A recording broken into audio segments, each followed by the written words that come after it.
নমস্কার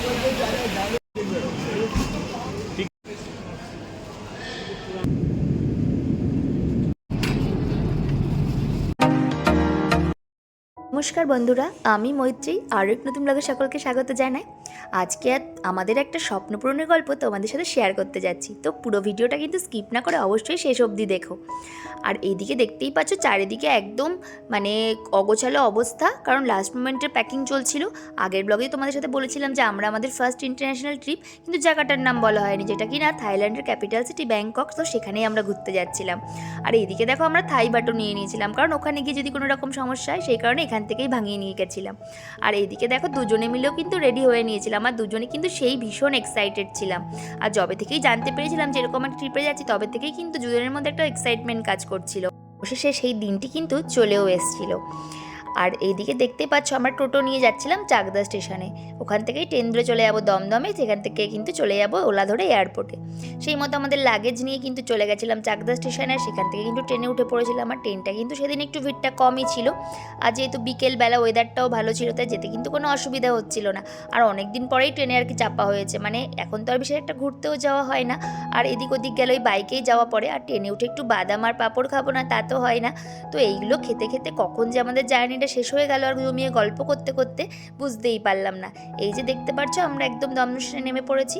এরপর কিন্তু দমদম স্টেশনের সাবওয়েটা দিয়ে গিয়ে নেমে তারপরে কিন্তু আমরা চলে যাব ওই মেট্রো দিয়ে টিকিট কাটা হয় ওই দিকটা দিয়ে গিয়ে বেরিয়ে 1 নম্বর স্টেশনের বাইরে যে ব্রিজটা আছে তার নিচ থেকে কিন্তু ওলা ধরে চলে যাব সোজা এয়ারপোর্টে। তো সেই মতো কিন্তু আমরা সাবওয়ে দিয়ে চলে যাচ্ছিলাম ওই টিকিট কাউন্টারের দিকটাতে। এরপরে কিন্তু মানে এই জায়গাটায় আসলেই আমার অনেক পুরনো স্মৃতি মনে পড়ে যায়, যে এই সময় এই মেট্রো ধরেই কত জায়গায় যেতাম আর কত ঘুরতেও যেতাম। কলকাতা বলতে তখন একটা মানে ভীষণ একটা এক্সাইটমেন্ট কাজ করতো। তখন এই পড়া, তারপরে ইউনিভার্সিটি সবই তো অ্যাকচুয়ালি এখান দিয়ে যেতাম। তো সেই কারণে কিন্তু এই চেনা অলিগলিগুলো দিয়ে অনেক দিন পর যেতে যেতে সেই পুরোনো দিনের কথাগুলোই মনে পড়ে যাচ্ছিলো, যেগুলো আর কোনো দিনই ফিরে আসবে না। তখন আর কি ভাবতাম যে কবে এই জার্নিটা শেষ হবে আর কবে এখান থেকে একটু মুক্তি পাবো। কিন্তু এখন মনে হয় যে সেই দিনগুলোই কত ভালো ছিল। আর ওইদিকে যেহেতু রাতের টাইম, সবাই কিন্তু বেশ কেনাকাটি করছিল, মানে ঘরে ফেরার আগে আর কি। তো এই দেখো কথায় কথায় আমরা কিন্তু চলেও এসেছি আমাদের গন্তব্যস্থলে। আর ওইদিকে কিন্তু আগে থেকে আমরা স্টেশন থেকে নেমেই কিন্তু বুক করে দিয়েছিলাম ওলা, সেই কারণে কিন্তু আমাদের ওয়েট করতে হয়নি। কাকুও চলে এসেছিলো তাড়াতাড়ি। আর যেহেতু গাড়ির ভেতরে এসি ছিল, মানে সেদিন তো প্রচণ্ড গরম পড়েছিল, সেই কারণে কিন্তু গাড়িতে উঠে একটু যেন স্বস্তি পাচ্ছিলাম। আর এই কলকাতা শহরের রাস্তা দিয়ে রাতের বেলা করে যেতে দারুণ লাগে। আর তো মানে এই কলকাতার রাস্তায় এত জ্যাম যে 10 মিনিটের রাস্তা কখন যে আধা ঘন্টায় পরিণত হয়ে যায় বোঝাই যায় না। তো আমাদের হাতে যেহেতু প্রচুর সময় ছিল, আমাদের কোনোই তাড়াহুড়ো ছিল না, তাই এই গাড়ির ভেতরে করে বসে দেখতে দেখতে যেতে আমার বেশ ভালো লাগছিল। আর আমাদের কিন্তু ফার্স্ট টাইম এরকম একটা ট্রিপ, মানে ইন্টারন্যাশনাল এয়ারপোর্টটা কেমন হবে, কীরকম মানে সেটা নিয়ে কিন্তু একটা ভীষণ এক্সাইটমেন্ট কাজ করছিল। যারা মানে প্রথমবার যায় তারাই কিন্তু এই অনুভূতিটা ফিল করতে পারে। আর আমাদের মতো এরকম সাধারণ ঘর থেকে এরকম একটা জায়গায় যাওয়া মানে কিন্তু একটা মানে স্বপ্ন পূরণেরই মতো। ইন্টারন্যাশনাল এয়ারপোর্টটা যেহেতু একটু উঁচুর দিকে, তো সেই এয়ারপোর্টে ঢোকার মুখেই কিন্তু এই যে আমাদের ভারতের পতাকা দেখতে কত সুন্দর লাগছে। তো এটা কিন্তু দেখে মনটাও বেশ ভালো হয়ে গেল প্রথমে এরকম একটা কিছু দেখে। এরপরে তো মানে যত ভেতর দিকে যাচ্ছি তত এক্সাইটমেন্ট বাড়ছে। আর জানো তো মানে প্রত্যেকটা মানুষের সফল হওয়ার পেছনে তাদের পরিবারের কিন্তু অনেক হাত থাকে। সেই কারণে আমাদের এই স্বপ্ন পূরণের পেছনে কিন্তু আমাদের পরিবারের হাতও কিন্তু অনেক বড় ব্যাপার, তাদের স্যাক্রিফাইসটাও কিন্তু অনেক বড় কিছু। সেই কারণে কিন্তু আমি বললাম যে লাগেজগুলো নিয়ে তুমি ভেতর দিকে যাও, তো আমাদের এই সফরে আমাদের পরিবারকেও একটু সামিল করে নিই। সেই মতো কিন্তু আমি বাড়ির সবাইকে একটু ভিডিও কল করে দেখাচ্ছিলাম যে এয়ারপোর্টের এদিক ওদিক কেমন, আর কি ভেতরে গিয়ে যদি ক্যামেরা করতে না দেয় সেই কারণে কিন্তু বাইরে থেকে একটু দেখাচ্ছিলাম। আর দেখতেই পাচ্ছ এয়ারপোর্টে তখন প্রচণ্ড হাওয়া দিচ্ছে, পতাকাগুলো কিভাবে উঠছে আর চারিদিকটা ঘুরে ফিরে দেখতে আর হাওয়া খেতে খেতে ভীষণ ভালো লাগছিল। মানে এটা হচ্ছে এয়ারপোর্টের বাইরের দিকটা আর কি। আর এই দেখো নিচের দিকে কিন্তু একটা সুন্দর বসার জায়গা আছে, যেখানে দেখলাম অনেকে বসে আড্ডাও মারছে। দেখো এরকম একটা সুন্দর জায়গায় হাওয়া খেতে খেতে আড্ডা মারারও একটা মজা আলাদা। আর এইদিকে দেখো ট্রলিগুলো রাখা আছে, মানে এর মধ্যে করে লাগেজ নিয়ে ভেতরের দিকে আর কি যাওয়া যায়। আমরা এতক্ষণ বাইরে যাদের জন্য ওয়েট করছিলাম তারা কিন্তু অলরেডি সবাই পৌঁছে গেছে দেখে আমার বড় কিন্তু লাগেজগুলো মানে ট্রলির ভেতরে সেট করে নিচ্ছিলো। এবার কিন্তু আমরা সবাই মিলে ভেতর দিকে আর কি যাবো। তো যেতে গিয়েই দেখি আমাদের ট্রাভেল এজেন্সি কিন্তু বাইরে থেকে আমাদের স্ন্যাক্স প্রোভাইড করে দিয়েছিল, যার মধ্যে ছিল ফ্রুটি, ভুজিয়া, সিঙ্গারা, কচুরি আর একটা কিন্তু কাপকেক। আর আমাদের দুজনের জন্য দুটো কিন্তু খুব সুন্দর ব্যাগও গিফট করেছিল। দেখতেই পাচ্ছ যে এই ট্রাভেল এজেন্সির নামও লেখা আছে, SOTC আমাদের ট্রাভেল এজেন্সির নাম ছিল। তোমরা কিন্তু গুগল করলেই ওদের মানে ওয়েবসাইটে গিয়ে দেখতে পারবে, ওদের রেটিংটা বেশ ভালো আছে। এই ভিডিও করতে করতে ওইদিকে দেখি আমাদের কিন্তু মানে প্লেনের টাইমটাও দেখিয়ে দিচ্ছে, দেখাচ্ছে যে একদম অন টাইম রয়েছে থার এয়ারলাইন্স। আর এইদিকে দেখো এই যে আমাদের দুটো পাসপোর্ট, এইবার প্রথম এই পাসপোর্ট দুটোতে মানে ইমিগ্রেশনের স্ট্যাম্প পড়তে চলেছে, তো সেটা নিয়েও কিন্তু একটা ভীষণ খুশি লাগছিল। আর এইদিকে দেখো ঢুকেই দেখি এই যে বেঙ্গল হ্যান্ডলুমের একটা দোকান ছিল, এটা কিন্তু অলরেডি ক্লোজ হয়ে গেছে, কারণ যেহেতু আমাদের অনেকটা রাতেই ফ্লাইট ছিল, অনেকটা রাতও হয়ে গেছিলো। তাই আমি বললাম যে তুমি তাড়াতাড়ি করে লাগেজগুলো একটা সাইডে একটু সেট করে নাও, তারপরে কিন্তু আমি যাব একটু ঘুরতে ফিরতে, আর বাড়িতেও সবাইকে দেখাবো। আর যে ভয়টা পাচ্ছিলাম যে ভেতরে এসে হয়তো ভিডিও করতে দেবে কিনা, কিন্তু দেখলাম যে না, ভেতরে এসেও ভিডিও করতে দেয়, শুধু ইমিগ্রেশনের জায়গাটায় ভিডিও করা পুরো বারণ ছিল। সেই মতো কিন্তু এই যে দেখো উনি ব্যাগগুলো সেট করে ফেলেছিল, আর আমি কিন্তু ওইদিকে বাড়ির লোকদের একটু ভিডিও কল করে করে ভেতর জায়গাটা দেখাচ্ছিলাম, আর নিজেও একটু ঘুরে ফিরে দেখছিলাম। মানে আমাদের মতো মানুষদের ওই প্রথমবার গেলে আর কি যা হয়, তো সেরকম একটা এক্সাইটমেন্ট নিয়ে কিন্তু বিভিন্ন জায়গাগুলো ঘুরে ঘুরে দেখছিলাম। আমাদের আনন্দটা তোমাদের সাথে ভাগ করে নেব বলেও কিন্তু এই ভিডিওগুলো মেনলি করা। আর এইদিকে দেখো অলরেডি গিয়ে দেখি যে চেকিং শুরু হয়ে গেছে, মানে লাগেজ চেকিং আর কি। আর লাগেজের ভেতরে কিন্তু কোনো রকম ইলেকট্রনিক্স জিনিস মানে ক্যারি করা নিষিদ্ধ, সেই কারণে আমাদের যেহেতু পাওয়ার ব্যাংকটা ছিল সেই কারণে কিন্তু আমাদের ওটা পরে কিন্তু বার করে নিতে হয়েছিল চেকিংয়ের সময়। তারপরে দেখো এদিকে দেখি আমাদের বোর্ডিং পাস লাগেজ সব চেক হয়ে যাওয়ার পরে এবার কিন্তু আমার পেয়ে গেছিলো বেশ খিদে, কারণ যেহেতু অনেকটাই রাত হয়ে গেছিলো, মোটামুটি 11টা সাড়ে 11টা বেজে গেছে, আর এটা তো আমাদের খাওয়ার অলরেডি টাইম। আর এর আগে কিন্তু স্ন্যাক্স দিলেও সেটা কিন্তু পুরোপুরি খাইনি, কারণ অত রাতে কিন্তু স্ন্যাক্স খাওয়ার কোনো ইচ্ছে ছিল না, সেই কারণে দেখছিলাম ঘুরে ফিরে যে কী কী খাবার দোকান আছে। সেই খাবার দোকানগুলো ঘুরতে ঘুরতে অনেকগুলো দোকানে কিন্তু ঘোরা হয়ে গেল, যে সবগুলোতে অনেক ব্যাগের দোকান রয়েছে, মানে খাবারের দোকান তো প্রচুরই রয়েছে, তার সাথে কিন্তু ব্যাগ, তারপরে শাড়ি, অনেক রকমের কিন্তু দোকান দেখছিলাম রয়েছে সেখানে। তো সেগুলো ঘুরে ফিরে দেখতে কিন্তু বেশ ভালো লাগছিল। আর আমাদের কাছে কিন্তু একটা ক্রেডিট কার্ড ছিল, যেটা দিয়ে 1 টাকায় কিন্তু লাউঞ্জে খাবার পাওয়া যায়, তো সেইটা কোথায় আছে সেটাই কিন্তু ঘুরে ফিরে দেখার চেষ্টা করছিলাম। তো ঘুরতে ঘুরতে মানে পুরো এয়ারপোর্টে আর কি ঘোরা হয়ে গেল। আর পরে কিন্তু সেই লাউঞ্জটা পেয়েও ছিলাম, কিন্তু আমি বললাম না, এখনই আমি এখানে যাব না, একটু বাদেই যাই, আগে যখন একটু ঘুরে ফিরে নিচ্ছি তো ঘুরে ফিরেই নিই, কারণ খাওয়া দাওয়া হয়ে গেলে কিন্তু আর এই ঘোরাফেরার আর এই এনার্জিটা থাকবে না। সেই কারণে কিন্তু এখানে দেখো একটা এক্সপ্লেনেটর তো জায়গা ছিল, সেখানেও একটু চড়ে নিলাম, যখন এসেছি যখন সব কিছু একটু ঘুরে ফিরে দেখে নিই। তো ওই দিকে কিন্তু আমাদের কোনো কাজ ছিল না, এমনি এটা চড়ার জন্যই কিন্তু আমি যাচ্ছিলাম। তো সেটা দেখে দেখি আমার বড় ভাবছে যে আমি কোথায় যাচ্ছি, ও কিন্তু তাতে চড়ে বসেছিল আমাকে ডাকার জন্য। তারপরে গিয়ে দেখি বাচ্চাদের মতো আমি কিন্তু গিয়ে দেখছিলাম প্লেন, মানে যেহেতু প্রথমবার সিঙ্গাপুর এয়ারলাইন্সের একটা খুব সুন্দর প্লেন দাঁড়িয়েছিল, তো মনে পড়ে যাচ্ছিলো ছোটোবেলার কথাগুলো, যখন মানে প্লেন ওপর দিয়ে যেত আর হাত নেড়ে নেড়ে দেখতাম, সত্যি সেই সুন্দর স্মৃতিগুলো অনেক ভালো ছিল বোধহয়। এরপরে আস্তে আস্তে না অনেকটাই রাত হয়েছে, এবার তো খেতে যেতেই হবে, তাই সবাই মিলে আবার আমরা যাচ্ছিলাম যে ক্রেডিট কার্ড দিয়ে দেখি মানে খাবার পাওয়া যায় না, তাই আমাদের কাছে যেহেতু একটা ক্রেডিট কার্ড ছিল তো একটাই খাবার কিন্তু পাওয়া গেছিলো, যথেষ্ট কিন্তু খাবার দেয় ভেতরের দিকে, তো ভেতরে গিয়ে আর ভিডিও করতে একদম মনে ছিল না। আর এরপরে কিন্তু আমাদের একটু বিরিয়ানি খাওয়ার ইচ্ছা হচ্ছিলো দেখে, যে বাইরে থেকে কিছু কিনে খাবো, তাই বিরিয়ানি ভাই বলে একটা দোকান ছিল, সেখানে কিন্তু থেকে আমরা নিয়ে নিয়েছিলাম একটা কম্বো, যাতে ছিল বিরিয়ানি, রায়তা, পেঁয়াজ, তার সাথে ছিল একটা ফান্টা, যেটার প্রাইস ছিল 660 টাকা মতো। মানে এখানে সব প্রাইসগুলো দেখেই আমার আর কি চক্ষু চড়ক গাছের অবস্থা হয়েছিল, কিন্তু ইন্টারন্যাশনাল এয়ারপোর্ট কিছু করার নেই, দাম হয়তো একটু বেশিই হয়, তো সেই কারণে কিন্তু ওখান থেকে এটা খেয়ে নিয়েছিলাম। বিরিয়ানিটা কিন্তু যথেষ্ট ভালো ছিল। এরপরে কিন্তু আমাদের হয়ে গেছিলো ফাইনাল ইমিগ্রেশন, এরপরে লাস্ট কল ছিল আমাদের প্লেনে ওঠার। তো এই যে দেখতে পাচ্ছ আমরা সবাই ভীষণ এক্সাইটেড, আর এখানে কিন্তু আমি অনেককে আগে চিনি, সেই কারণে কিন্তু আমার সাথে সবার বেশ ভালো বন্ডিং হয়ে গেছিলো, ওরাও কিন্তু আমার সাথে খুব মজা করছিল ভিডিও করার সময়। আর আমি তো যেখানেই যাই সেখানে তো মজা তো হবেই। আর এই যে দেখতে পাচ্ছ সুন্দর সুন্দর এয়ার হোস্টেসরা আমাদের ওয়েলকাম করছে, কিন্তু কেন জানি না এই থাই এয়ারলাইন্সে দেখলাম যে এরা কিন্তু মুখে মাস্ক পরে থাকে। তোমরা যদি কারণটা জেনে থাকো অবশ্যই আমাকে কমেন্ট করে কিন্তু জানি। এরপর কিন্তু আস্তে আস্তে ভেতরের দিকে যাচ্ছিলাম, আর গিয়েই যেটা আগে কাজ যে নিজের সিটটা একদম ঠিক করে নিয়ে লাগেজটাকে আগে সেট করে দেবো, দেন একটু প্লেনে কিন্তু ঘুরে ফিরে দেখবো। এই থাই এয়ারলাইন্সের ব্যাপারে কিন্তু অনেক ভিডিও আগে ইউটিউবে দেখেছি, তো গিয়ে দেখলাম হ্যাঁ এরকমই পুরো সেম। তো খুব ভালো লাগছিলো জিনিসটা দেখে। আর জানো তো আমার বরের সিট আলাদা পড়েছিল, কিন্তু লাকিলি আমার বরের পাশের সিটের জন আসেনি, তো তাই কারণে আমি কিন্তু ওখানে গিয়ে পরে সিটটা অল্টার করে বসে পড়েছিলাম। এরপরে দেখো আমাদের লাগেজটাকে সেট করে নিয়ে তখনও দেখি যে সবাই এখনও ওদের লাগেজ সেট করে উঠতে পারেনি, তো আমি বসে সেই কারণে নিজের একটু ভিডিও করে নিচ্ছিলাম। আর দেখছি গিয়ে যে আমাদের ওখান থেকে একটা হেডফোন দিয়েছে, তারপরে একটা পিলো দিয়েছে। তো আমি ফার্স্টে একটা পিলো ভেবে ভুল করেছিলাম, কিন্তু এটা ছিল একটা গায়ের কম্বল, যদি বেশি ঠান্ডা লাগে তাহলে এটা কিন্তু গায়ে দিয়ে নেওয়া যাবে। আর এরপরে আমি কিন্তু হেডফোনটা নিয়েছিলাম কানে সেট করে, যে আমি স্ক্রিনের মধ্যে যতক্ষণ না খাবার দাবার আসে আমি কিন্তু গান শুনবো, একটু মুভি দেখবো। তো সেই কারণে কিন্তু হেডফোনটা সেট করে নিচ্ছিলাম, আর ওদিকে কিন্তু এই যে ফোল্ডিং এই টেবিলটাও কিন্তু খুলে একটু দেখে নিচ্ছিলাম, কারণ খাবার আসলে এটার উপরে রাখতে হবে। দেখবে তোমার ট্রেনেও কিন্তু এখন এগুলো রয়েছে, শতাব্দী ট্রেনে, তারপরে বন্দে ভারতেও কিন্তু এই টেবিল সিস্টেমটা রয়েছে। আর ওদিকে দেখো আমি রিমোটটা খুলতে পারছিলাম না, সেই কারণে কিন্তু আমার বড়মশাই আমাকে বুঝিয়ে দিচ্ছিল যে এইভাবে রিমোটটা খুলতে হয়। আর এইদিকে দেখো কিছু সেফটি গাইডলাইন্স আমাদের কিছু প্যাম্পলেট দিয়ে দিয়েছিল, আর এই যে এই পেপারটা দিয়েছিল যদি কোনো সময় বমি হয় তাহলে এটার মধ্যে করার জন্য। আর এইদিকে দেখো সিম নেওয়ার একটা গাইডলাইন দিয়েছিল যে কীভাবে সিম নিতে পারবো। আর ওদেরই একটা বই ছিল থাই স্কাই শপ বলে, যেখানে কিন্তু বিভিন্ন কসমেটিক প্রোডাক্টসের ওপরে একটা বই ছিল।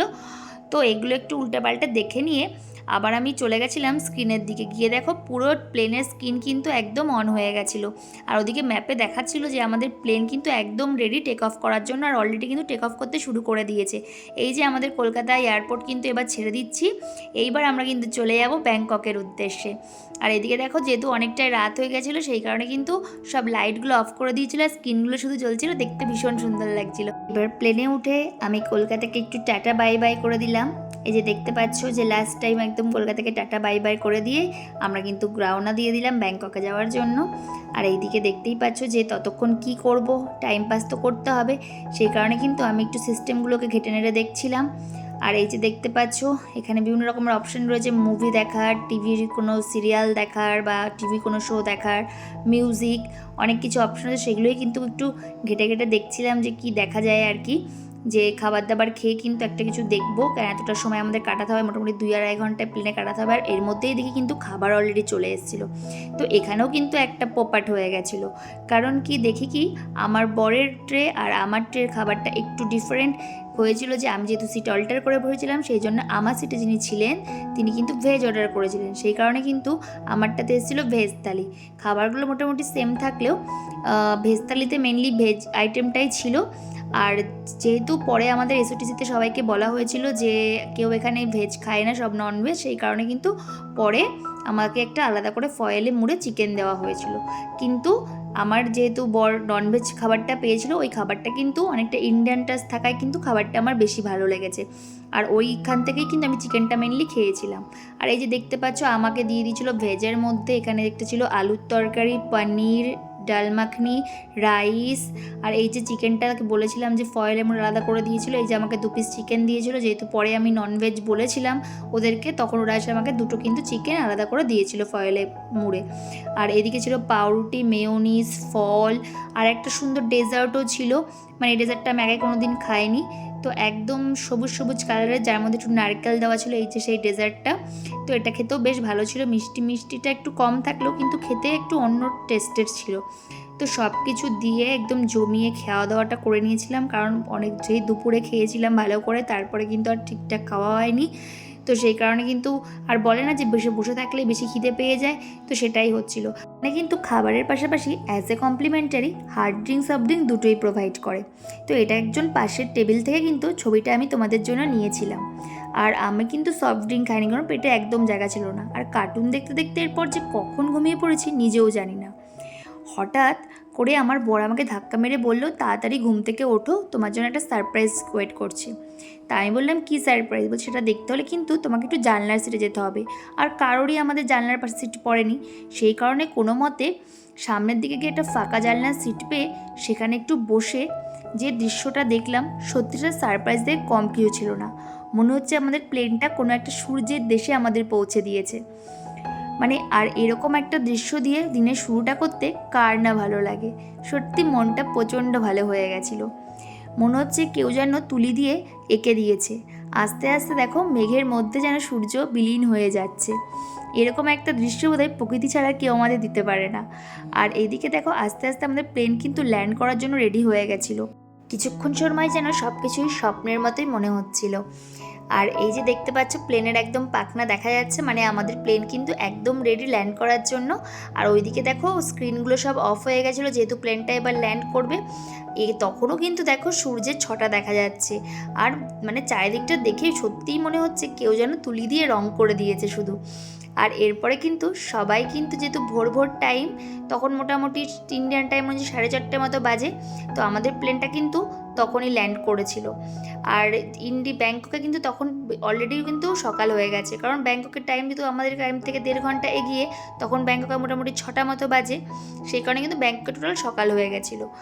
আর যদিও সবাই একটু ক্লান্ত ছিল জার্নির জন্য, কিন্তু এনার্জির কিন্তু কারোরই ঘাটতি ছিল না, কারণ নতুন একটা জায়গায় এক্সপ্লোর করার আনন্দটা কিন্তু সবার মধ্যেই কাজ করছিল। এরপরে দেখো আস্তে আস্তে যাচ্ছিলাম এয়ারপোর্টের ভেতর দিকটাতে। তো যেতে যেতে যতটা তোমাদের আর কি দেখানো যায় অবশ্যই দেখাবো। আর নতুন নতুন জায়গা দেখতে, এক্সপ্লোর করতে সবসময় আমার খুব ভালো লাগে। আর এরপরে দেখতেই পাচ্ছ যে বাইরের দিক থেকে মানে পুরো ক্লিয়ার দেখা যাচ্ছে, যেহেতু ওখানে মোটামুটি তখন 6:30 মতো বেজে গেছে অলরেডি, তখন অনেকটাই সকাল হয়ে গেছে। আর গিয়ে দেখো কোন মহাশয়ের আমরা দর্শন পেলাম। মানে এই মহাশয়কে আগে তো অনেক ইউটিউবে দেখেছি, কিন্তু এই প্রথম দর্শন পেয়ে ভীষণ ভালো লাগছিলো। এটা একটা কিন্তু ক্লিনিং রোবট, যে কিনা এয়ারপোর্টের ফ্লোর ক্লিন করছিল। এই যে দেখো সবাই খুব মজা করতে করতে যাচ্ছে, আর আমার বর তো সুপারম্যানের পোজ দিয়ে দিয়েছে, মানে ভাবছে যে এখনই চলে যাবে, আবার ফ্লাইটে করে অন্য জায়গায় আর কি উড়ে চলে যাবে সুপারম্যানের মতো। তো যাই হোক, সবাই মজা করতে করতে বেশ আমরা যাচ্ছিলাম আমাদের গন্তব্যের দিকে। পরে মানে যেখানে যাওয়ার আর কি সেখানে যাচ্ছিলাম। তো আমরা একটা সিম নেওয়ার জন্য ট্রাই করেছিলাম, কিন্তু সিমটা নিইনি 3-4 দিনের জন্য, কারণ মানে ওটা ছিল মোটামুটি ওই 1000 থাই বাট, মানে আমাদের ইন্ডিয়ান রুপিসে কনভার্ট করলে 2500 টাকা মতো। আর এইদিকে দেখো সবাই কিন্তু বলছে যে আমাদেরও একটু ভিডিওতে নাও। তো এই যে দেখতে পাচ্ছি এই দিদিটা, মিষ্টি দিদিটা, সঞ্চিতাদির সাথে আমার ওখানে গিয়েই পরিচয় হয়েছিল, আর আমাদের মধ্যে খুব ভালো বন্ডিং হয়ে গেছিলো। এই যে আমাদের বাহন চলে এসছে, এই বাহন আমাদের নিয়ে চলে যাবে কিন্তু যেখানে আমাদের আর কি ইমিগ্রেশন হবে সেই জায়গাতে। তো আমি তো প্রথমে ভেবেছিলাম ঠিক আছে ওকে, সেই কলকাতার মেট্রোর মতোই আর কি হবে। সবাই তো ভীষণ মজা করছিলো, সবাই বলছিল যে বাস আসবে, কিন্তু না, বাসের বদলে চলে এলো মেট্রো। তো সবাই রীতিমতো মেট্রোতে উঠে গেছে খুব তাড়াহুড়ো করে। কিন্তু যখন মেট্রোটা ছাড়লো তখনই শুরু হলো আসল মজা। মানে সবাই তো বেশ হাসি খুশিই যাচ্ছিল, কিন্তু যেই চলা শুরু করলো ওর ঘাড়ে পড়ে, ওর ঘাড়ে পড়ে, সেই নিয়ে তো ভীষণ হাসাহাসি। মানে এরকম মজা করতে করতে কখন যে আমরা দ্রুততম পৌঁছে গেলাম যে ইমিগ্রেশনের ওখানে, বুঝতেই পারলাম না। আর ইমিগ্রেশনের ওখানে তো ভিডিও করা বারণ ছিল, তাই কিন্তু গিয়েই আমাদের ইমিগ্রেশন হয়ে আমরা চলে এসেছিলাম বাইরে। তো যেখান থেকে আর কি আমাদের লাগেজটা ক্যারি করব। তো এখন আমরা সেই দিকেই যাচ্ছি আর কি, যে লাগেজটা ক্যারি করব ওখান থেকে। দেন আমরা চলে যাব আমাদের যেখানে ট্যুরিস্ট গাইড ওদের কাছে, মানে ওখান থেকে আমাদের বাস নাম্বার দিয়ে দেবে। আর এই যে দেখতে পাচ্ছ আমাদের ইমিগ্রেশন অলরেডি হয়ে গেছিলো, আর এরপরে পালা ছিল লাগেজ নেওয়ার।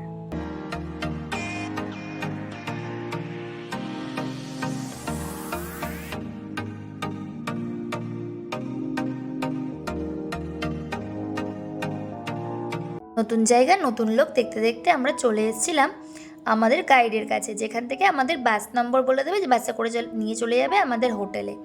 আর এই যে দেখতে পাচ্ছ পেছনে একটা কি সুন্দর জায়গা তৈরি করা ছিল, লেখা আছে ওয়েলকাম টু সুবর্ণভূমি এয়ারপোর্ট। এই এয়ারপোর্টটার নাম হচ্ছে সুবর্ণভূমি এয়ারপোর্ট। তো ওখানে কিন্তু সবাই মিলে একটু সেলফি তুলেছিলাম। তো তুলে নিয়ে আবার আমরা যাচ্ছিলাম বাইরের দিকে, যেখানে আর কি আমাদের বাস দাঁড়িয়ে আছে।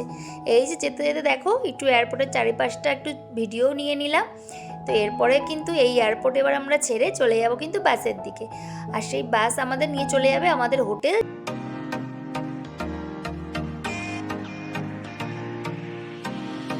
এতক্ষণ তো ছিলাম এসির মধ্যে, কিন্তু যখন বাইরে বেরোলাম তখন বুঝলাম যে গরম কাকে বলে। মানে আমি তো ভাবতাম যে আমাদের ইন্ডিয়াতেই মনে হয় এত শুধু গরম, দেখলাম না, বাইরেও বেশ গরম আছে, কিন্তু তুলনামূলক আমাদের এখান থেকে কম, কারণ ওখানে যেহেতু লোক সংখ্যাটাও কম। তারপরে একটু পরে কিন্তু আবার উঠে বসেছিলাম বাসে।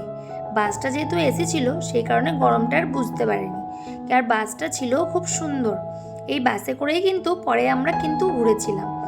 আর এখানে উঠেই যেটা জানতে পারলাম যে ব্যাংকক যেমন একটা সুন্দর শহর আর ক্যাপিটাল সিটিও, এছাড়া কিন্তু এটা জ্যামের শহর নামেও পরিচিত, কারণ এখানে এত পরিমাণে গাড়ি, মানে প্রায় পার হেড প্রত্যেকটা লোকের কাছে একটা করে 4 চাকা গাড়ি। সেই কারণে মানে একটা সামান্য 1 কিলোমিটার যেতেও, মানে যেটা 10 মিনিটের রাস্তা সেখানে সেটা আধা ঘন্টা 1.5 ঘন্টা লেগে যায়। সেই কারণে টাইম ম্যানেজমেন্টটা খুবই জরুরি, যেটা ওঠার পরে কিন্তু ক্লিয়ারলি আমাদের গাইড বলে দিল যে যদি তোমরা লেট করো তাহলে কিন্তু আমরা তোমাদের ঠিকঠাক ঘোরাতে পারবো না। আর এই যে দেখতে পাচ্ছ বড় বড় এরকম যেন পার্কিং এরিয়া করা রয়েছে। এরপর বাসে উঠে আমার যেটা কাজ, চারিদিক দেখতে দেখতে আর কি হোটেলে যাওয়া। তো সেটাই করছিলাম। চারিদিকে অসংখ্য ব্রিজ আর খুব সুন্দর পরিষ্কার পরিচ্ছন্ন একটা ওয়েল মেনটেন সিটি। এরপরে আস্তে আস্তে আমরা কিন্তু যাচ্ছিলাম শহরের ভেতর দিকে, যেখানে আমাদের হোটেল। আর আমাদের হোটেল ছিল হচ্ছে ম্যারিয়ট মার্কুইস, যেটা মোটামুটি এয়ারপোর্ট থেকে ওই মোটামুটি 20-25 মিনিটের রাস্তা ছিল। তো যেতে যেতে বেশ ভালোই লাগছে শহরটাকে দেখতে। আর ওদিকে কিন্তু একটা জিনিস আমার খুব ভালো লাগলো, যে ওরা কিন্তু ওদের মানে ভাষাকে খুব গুরুত্ব দেয়। সেই কারণে কিন্তু ওরা আমাদেরকে চেষ্টা করছিল যে ওদের ভাষাটাতে আমরাও কিছুটা শিখে এই ভাষাগুলো প্রয়োগ করতে পারি। তো প্রত্যেকটা মানুষেরই উচিত তার মাতৃভাষাকে নিয়ে কিন্তু গর্ব করা। ইংলিশ বললেও সেটার পরিমাণ কিন্তু খুবই কম, মানে ওরা ওদের ভাষাকে কিন্তু প্রচণ্ড প্রায়োরিটি দেয়। তো সেটা দেখে আমার কিন্তু ভীষণ ভালো লেগেছে। এরপর চারিপাশটা দেখতে দেখতে আর ওদের কথা শুনতে শুনতে কখন যে আমরা হোটেলের সামনে চলে এসেছিলাম বুঝতেও পারিনি। আর হোটেলের এন্ট্রান্সে এই ঝর্ণাটা দেখে আমার ভীষণ ভালো লেগেছিল। অনেক দিনেরই ইচ্ছে ছিল যে কলকাতার রয়্যালটিসি রয়্যালে যাব, কিন্তু সেটা তো আর গিয়ে হয়ে ওঠেনি। কিন্তু এই যে আমাদের হোটেলটার নাম ছিল ম্যারিয়ট মার্কুইস, তো এখানে গিয়ে কিন্তু তার শখটা আমার কিছুটা হলেও পূরণ হয়ে গেছে। এই যে দেখতে পাচ্ছ আস্তে আস্তে এবার সবাই কিন্তু ভেতর দিকে যাচ্ছিল। আজকের ব্লগটা তাহলে এখানেই শেষ করছি। খুব তাড়াতাড়ি কিন্তু চলে আসছি পরের থাইল্যান্ড ব্লগ নিয়ে। আর এই যে আমাদের হোটেলটার একটা ট্যুর অবশ্যই তোমাদের কিন্তু দেব। আর দেখতেই পাচ্ছ যে হোটেলের সামনেটা দেখতেই না কত সুন্দর, তাহলে ভেতরটা আর কত না সুন্দর হবে। এই যে সবাই কিন্তু স্টাফরা আমাদেরকে ওয়েলকাম করার জন্য কিন্তু দাঁড়িয়েছিল। আর আমার ভিডিওটি যদি অবশ্যই ভালো লেগে থাকে তোমরা কিন্তু লাইক, কমেন্ট, শেয়ার, সাবস্ক্রাইব করতে ভুলো না। আর পাশে থাকা বেল বাটনটি কিন্তু অবশ্যই বাজিয়ে দিও। খুব তাড়াতাড়ি চলে আসছি থাইল্যান্ডের পরের ব্লগ নিয়ে। আর তোমরা কিন্তু আমার সাথে এইভাবেই থেকো। আর ভিডিওগুলো কেমন লাগছে অবশ্যই কমেন্ট করে কিন্তু জানিও।